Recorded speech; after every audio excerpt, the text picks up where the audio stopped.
What's going on, guys? I'm Steve. Welcome back to the channel. Welcome back to another video. If it's your first time stopping by the channel, hit that subscribe button. Trust me, you won't regret it. You're a returning subscriber as always, guys. Welcome back, and I do appreciate the support. Guys, listen, I'm gonna jump right on this. The arrest report for the two people that wound up killing Marayna Rodgers, Chance Comanche, and Sakari Harnden. More information has came out. I've been covering this story for a while now, and I'm going to bring you guys up to speed. Now, supposedly, since he's been caught or apprehended, Chance Comanche has come clean somewhat and told his side of the story. And in this news article, it's going to explain all that he said. And it's going to show you some interesting details of how stupid these two people were. Before I jump into that, let me say this real fast. This girl, right? Miss Rodgers was out there doing sex work. It's been confirmed. She did have a job in Seattle. This woman here, Sakari Harnden, is a sex worker also. They're friends. They were supposed to hook up with two people. One of them was Chance Comanche. She didn't know who Chance Comanche was, but they was all plotting for her destruction. And the reason why I bring this up right now is a lot of people are stuck on the thing of her saying she was a sex worker and, oh, well, you know, that's what she get and this and that. Feel the way you want to feel. I have no problem with somebody, you know, selling merchandise that's on their body. And I don't mean to make a joke out of it. This is the oldest profession in mankind in civilization. Long as it's in a safe place and it's done under the right conditions. I mean, they do it in other countries, so I'm not going to judge her off of that. But I just wanted to state that, yeah, she had a job and all this other stuff. But I mean, keep it real. There are a lot of us out here that did that too. If it was easy money or Vegas money, probably had a big payday. She was trying to get her money. But anyway, that's neither here nor there. I just want to state that real quick. Here's the video, and let's come back and talk about it. This is the 17-page arrest report into the murder of 23-year-old Marayna Rodgers. According to this report, her suspected killers planned it all out before dumping her body in a rocky desert area of Henderson. Marayna Rodgers was last seen at around 1 a.m. on December 6th after meeting up with her suspected killers, 19-year-old Sakari Harnden and former G League basketball player Chance Comanche. That's according to an arrest report from Metro Police. The report identifies Rodgers as a prostitute who was friends with fellow sex worker Harnden. Investigators say Harnden and Comanche were worried about knowledge Rodgers had on a previous crime involving a boyfriend of Harnden. The report says Sakari was upset at Marayna for telling other people.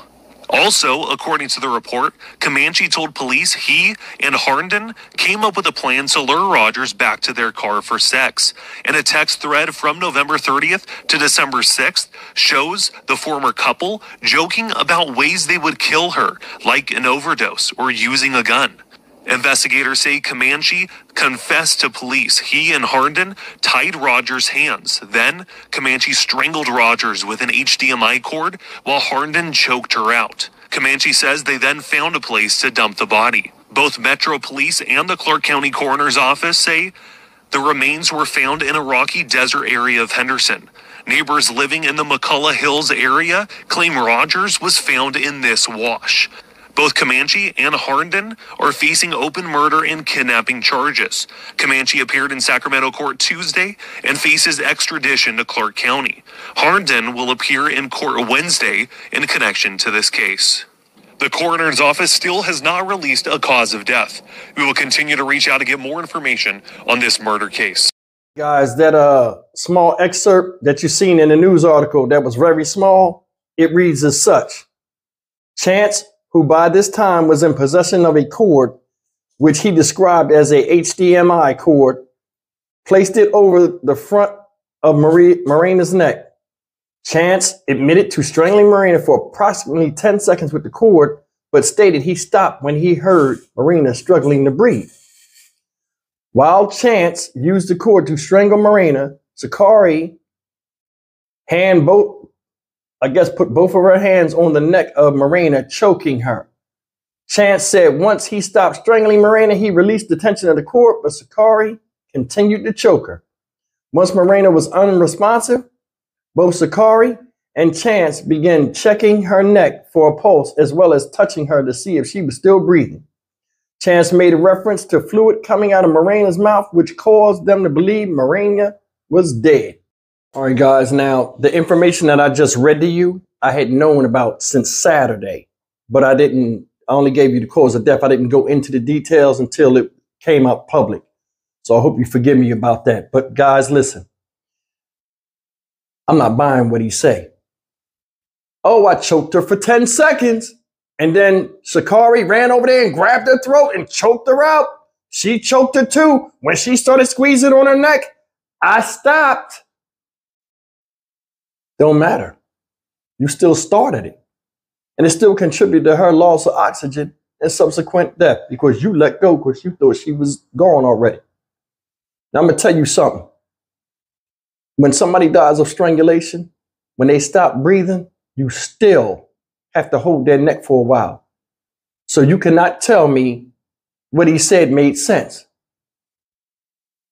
Because when you choke somebody and they pass out, you let them go, it could be seconds or minutes later, they'll come back to life.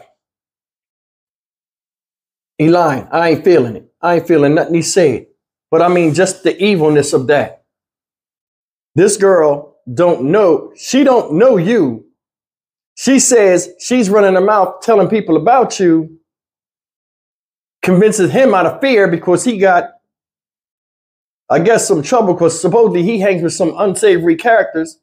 You know, I guess he want to be thug and all this other stuff. Got caught up in some double homicide that his name is implicated in. He's not charged yet with it. She done said something. Now, because she said something and made her enemy, it's her telling him, now he's her enemy. So now, basically, a bunch of instigating, and the things are what they are. This guy done did some dirt out in Cali, got to get rid of her before he get caught on that. Thus making trouble he caused, more trouble for him. And for her, they act like she riding, now they both up in there. Makes no sense. These are evil people, man. Evil. And like I said before, man, I mean, regardless of how you feel about the decision she made, the only person that got to live with it or not live with it is her because it costs her life. You know, you can be a good person and do bad stuff or do stuff that's unsavory or stuff that people deem unacceptable, but it's still your choice. On my channel, I try to be fair and I try to call out stuff for what it is. To me, it was stupid. I mean, I don't know how it is to be a woman, though. I don't know how it is to be like, yo, I'm going to make this move, have sex with a stranger, knowing he going to give me money. I don't know how that feels. I can't speak from that thing. But I mean, from a standpoint of just normalcy, no. But I mean, the bottom line, man, she's gone. People are upset. These two dummies threw their lives away. He threw his career away. And they conspired like the demons that they are. And I hope they rot in the hellfire. If y'all believe in that. I'm Stock Market Steve for the Dynamic Reason channel. As always, like, comment, share, and subscribe. I'll see you guys in the next video. Take care.